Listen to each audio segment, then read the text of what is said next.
The MRI scanner is a scanner that uses magnetism rather than X-rays, than radiation, to produce a scan. And this means that it can be used in a lot of situations when we try and limit the use of X-rays because of the radiation dose involved. And that applies particularly to children. It also applies to young adults and to anybody who requires repeated scanning.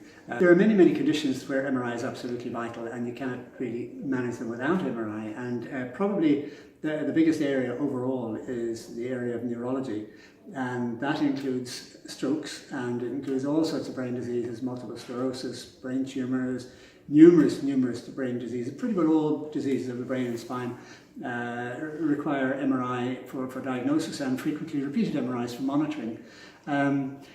Stroke is probably one of the biggest areas in our practice. We have a very large and very busy stroke service, and in many cases people with apparently very severe strokes can be completely cured or greatly improved by this. Evaluation of these patients uses MRI, and in many situations it needs to be done pretty quickly, within 12-24 hours ideally.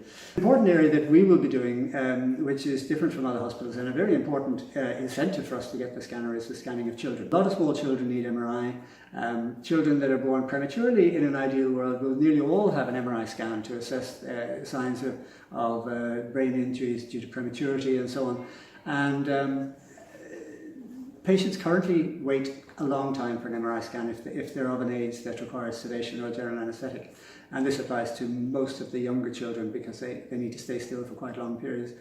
In the country as a whole, hospitals either tend to have an MRI service or an anaesthetic service that can deal with children, and a relatively small number of them have both. Well, we have both. But it's used in lots of other ways, and it's used in many, very common conditions. For example, people who have gallbladder surgery. Pretty well all of them, the vast majority anyway, nowadays have an MRI scan. And currently patients with having gallbladder surgery wait several days. If they're lucky, it might only be 1 or 2 days, but frequently it's 3, 4, 5 days. Sitting in hospital, just wasting time, wasting beds, using up beds, waiting for an MRI scan, because we share our current service with 2 other busy hospitals. And then, of course, there's the whole subject of oncology, cancer management. The management of cancer in all its forms it uses MRI a great deal. It's the most sensitive way of detecting disease spread to the liver, to the bones, to the brain, and so forth. So in assessing people with cancer, MRI is extremely useful, and currently we don't use it anything like as much as we like to because simply of availability restrictions.